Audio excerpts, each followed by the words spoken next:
প্রত্যেকের রূহের মাগফিরাত কামনা করছি। আল্লাহ তাআলা সমস্ত মুমিনদের কবরগুলো বেহেশতের টুকরা বানিয়ে দিন সকলে আমিন। আমরা যত দিন যায় ততই আমরা এই পৃথিবী থেকে অনেক অনেক দূর হয়ে যাচ্ছি, কবর আমাদের নিকটবর্তী হয়ে আসতেছে।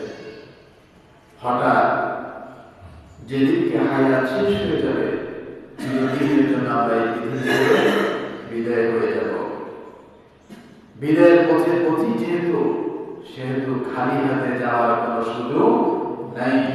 যেভাবে আল্লাহ আমাদেরকে দুনিয়াতে নিষ্পাপ বেগুনাহ মাসুম বানিয়েছেন, ঠিক অমনিভাবে এই দুনিয়া থেকে নিষ্পাপ বেগুনাহ মাসুম হয়ে আল্লাহর সন্তুষ্টি এবং রাসূলের তরিকায় চলে জান্নাতে মেহমান হওয়ার তৌফিক আল্লাহ আমাদের দান করুন।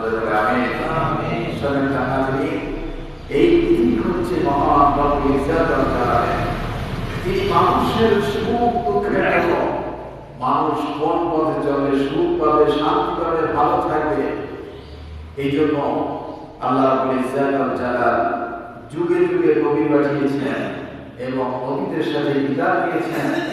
মানুষদের কাছে আল্লাহ পাক বলেছেন, এটা হলো ডান, এটা হলো বাম, এটা হলো জান্নাত, এটা হলো জাহান্নাম। এভাবে করে পৃথিবীর সমস্ত মানুষদের কাছে নবীরা দাওয়াত দিয়েছে, দাওয়াত পৌঁছিয়েছে। সেই দাওয়াত এখনো চলছে, চলবে ইলা ইয়াউমিল কিয়ামা। যারা এই দাওয়াত কবুল করবেন, যারা নবীর হুকুম, আল্লাহ রাব্বুল আলামিনের হুকুম, নবীর তরিকায় চলবে, সেই ব্যক্তির জন্য দুনিয়াতেও শান্তি, পরকালেও শান্তি। রব্বুল আলামিন আমাদেরকে শিখিয়ে দিয়েছেন, বান্দা প্রতি নামাজে, প্রতি মুহূর্তে, প্রতি ক্ষণে আমার কাছে দুটি হাত তুলে দোয়া করবে, রব্বানা আতিনা ফিদ দুনিয়া হাসানাতাও ওয়া ফিল আখিরাতি হাসানাতাও ওয়া কিনা আযাবান নার।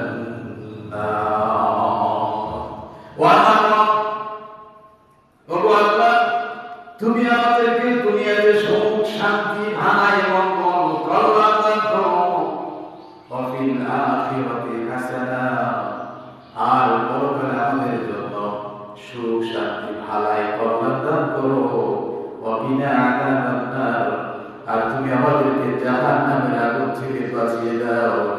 সুবহানাল্লাহ। আল্লাহ আমাদের সকলকে কালকে আমাদের দিন জান্নাতে মেহমান হওয়ার তৌফিক দান করতে হবে। আমিন। জান্নাত পাওয়া যাবে কি হবে?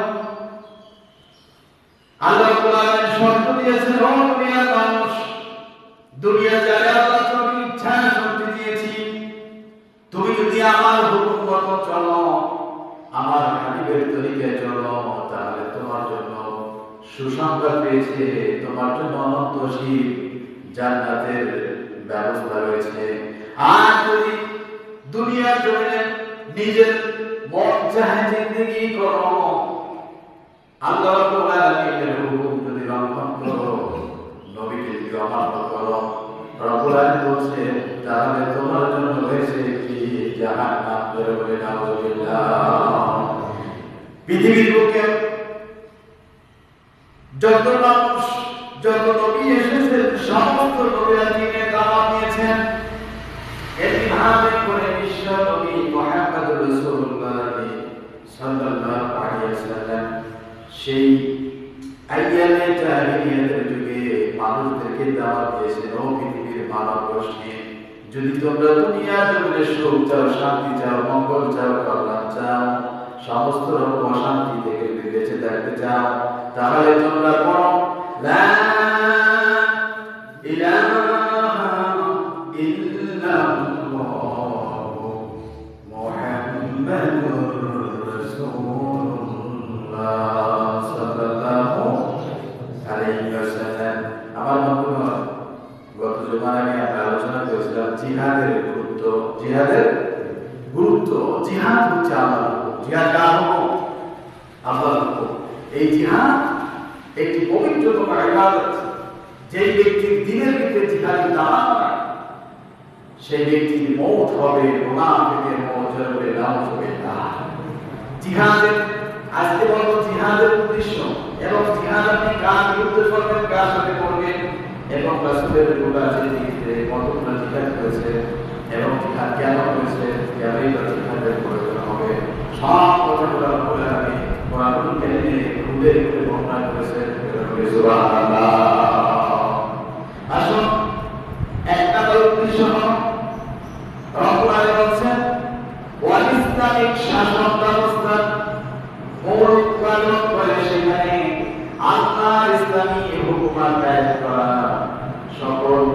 সকল মতবাদকে আল্লাহর মতবাদের উপর আল্লাহর দ্বীনকে বিজয় করা। আল্লাহ আপনার বলছেন যেহেতু দ্বীন হচ্ছে আল্লাহ, সৃষ্টি হলো আল্লাহ, জমিনে হলো আল্লাহ, এই জমিনে আইন চলবে আল্লাহ, দুনিয়া জমিনে আল্লাহ রাব্বুল আলামিনের হুকুম ছাড়া কোনো সুখ শান্তি মানুষের জীবনে আসতে পারে না।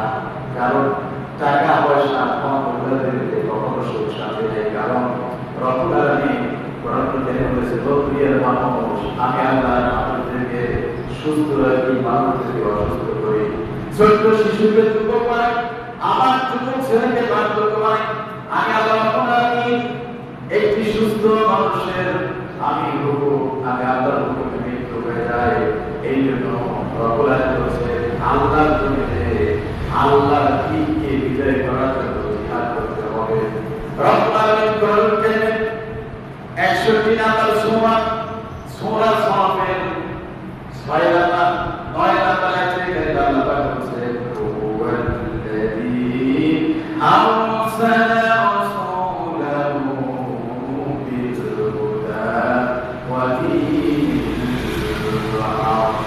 ليظهره على الدين كله ولو كره المشركون।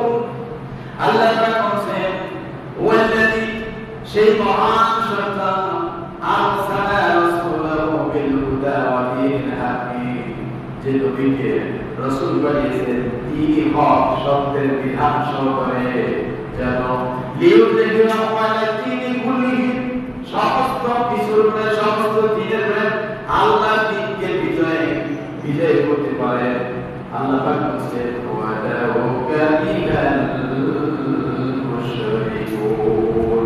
এতে মুশরিকদের পরিচয় যত জ্বালা যন্ত্রণা হোক না কেন আল্লাহর দ্বীন আল্লাহর জমিনে বাস্তবায়ন করতেই হবে।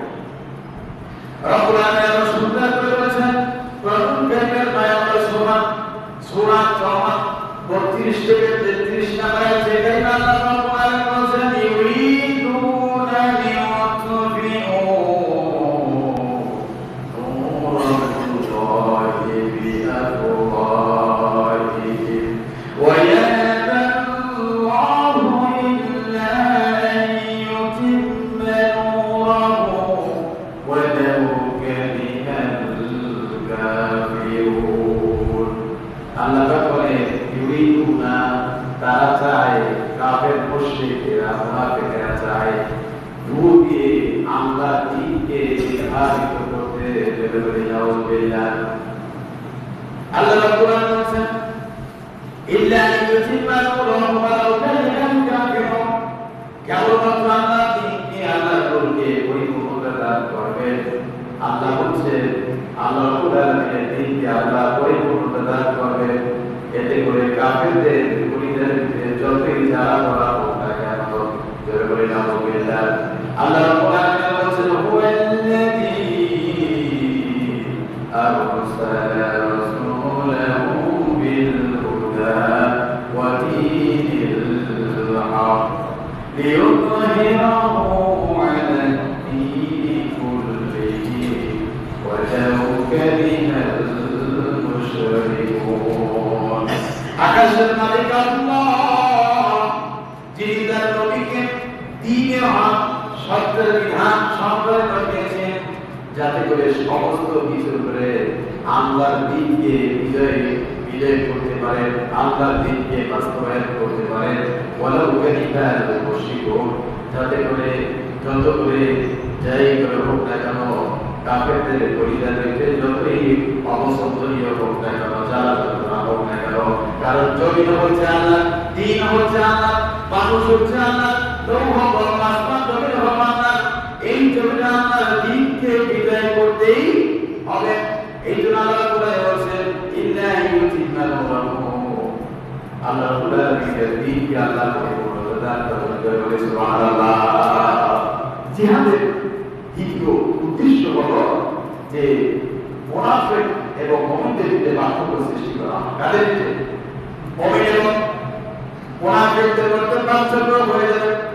মুমিনরা যুদ্ধের ময়দানে জিহাদ করার জন্য মুনাফিকদের হুকুম হতো তাদের জান মাল স্ত্রী ছেলে অর্থ সম্পদ সব কিছু ফেলে দিয়ে আল্লাহর দিনকে বাস্তবায়ন করার জন্য যারা অকালের জীবনকে বেরিয়ে দেয়, কে আল্লাহর পথে জিহাদ করে আর কে জিহাদ করে না, কে মুমিন আর কে মুনাফিক, এটা পার্থক্য করার জন্য মুনাফিক জিহাদের উদ্দেশ্য আল্লাহ তাআলা বলেছেন কোরআনুল কারীমে ৮ নম্বর সূরা আনফালের ৩৭ নম্বর আয়াতে কালিমা আল্লাহ কোরআন বলেছেন লিয়ামিযাল্লাহুল খাবীথা মিনাত তাইয়্যিবি ওয়া ইয়াজআলাল খাবীথা বা'দাহু আলা বা'দ।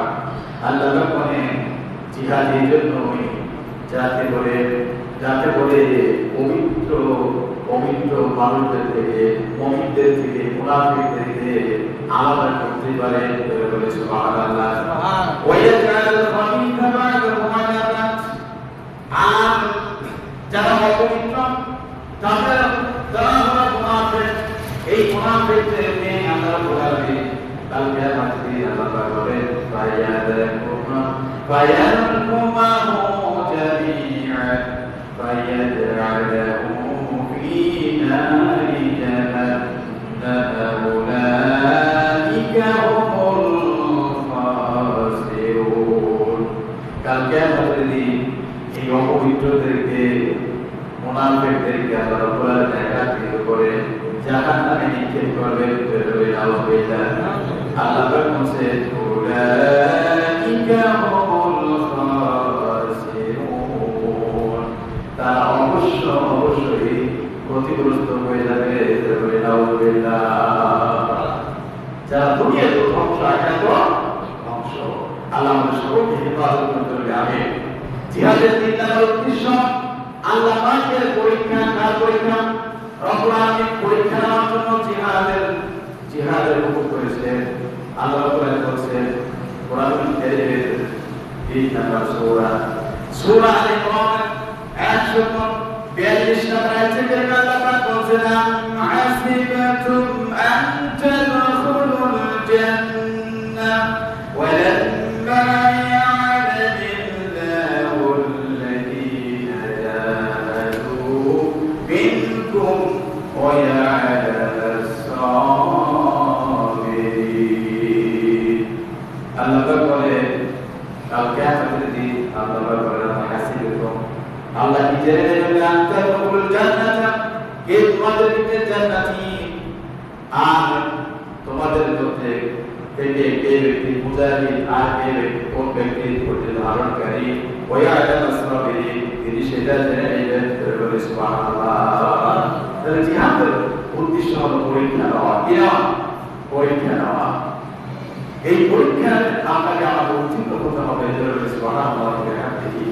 আমার বর্তমান রব্বুল আলামিন আরো সুন্দর করে বলেছেন ৪ নম্বর জিহাদের ৪ নম্বর উদ্দেশ্য হলো রব্বুল আলামিন বলেছেন পৃথিবীতে মানুষের মধ্যে ভারসাম্য ঠিক রাখা। কারণ দুনিয়াতে সুখ শান্তি কিভাবে আসবে, কেমন করে আসবে, সেটা আল্লাহ চাইতে কেউ ভালো জানে না। রব্বুল আলামিন বলেছেন ওয়া লাউলা জাফরুল্লাহিন নাস বা'দুহুম বিবা'দিন লাফাসাদাতিল আরদ। আল্লাহ বলেছেন একজন মানুষ আরেকজন মানুষের উপরে রব্বুল আলামিন এই জন্যই একজন কর্তৃত্ব দান করেছেন যাতে করে দুনিয়ার জমিন থেকে একটা ফাসাদ পরিবর্তিত হয়ে যায়। বলে সুবহানাল্লাহ। ওয়ালাকিন্নাল্লাহা যুল ফাদলিন আলাল আলামিন। আল্লাহ পাক সৃষ্টিকুলের ভিতরে সবচেয়ে